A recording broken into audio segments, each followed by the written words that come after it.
Magandang umaga! Kumusta po? Narito po ulit ang update natin para sa lagay ng ating panahon. Ngayong umaga po ng June 5, 2026. Sa ngayon po ay southwest monsoon o hanging habagat pa rin ang umiihip dito sa ating bansa at pinakaapektado ang kanluran ng northern at central Luzon.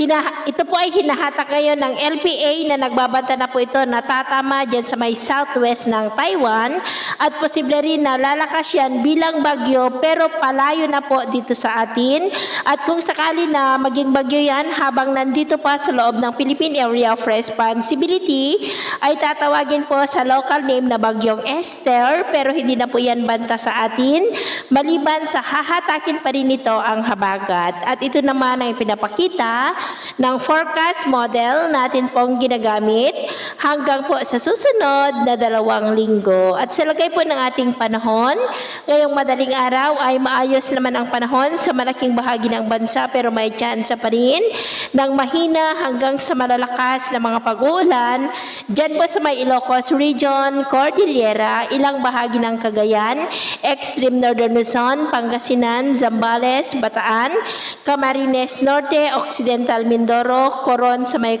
Palawan, Calbayog, Davao Oriental at Sarangani. At mamaya po ay sisikat naman ng araw sa malaking bahagi ng bansa pero may tsansa pa rin po ng maulap na kalangitan with isolated light to heavy rain sa may Ilocos Region, Cordillera, ilang bahagi ng Cagayan, Batanes, Pangasinan, Zambales, Bataan, Mamburao, northern part ng Palawan, southern part ng Quezon, Camarines Norte, Romblon at Lanao del Sur.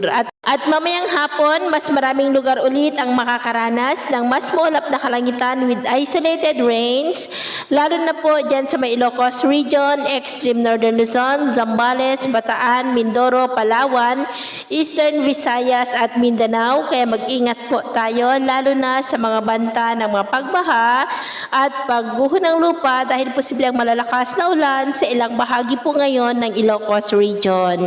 At sa atin naman pong mga baybayin, maalon po ngayon sa mga baybayin ng Extreme Northern Luzon at kanlurang baybayin ng Northern at Central Luzon na ang mga alon po ay posibleng aabot hanggang sa 1.8 to 3.2 meters height hanggat maari.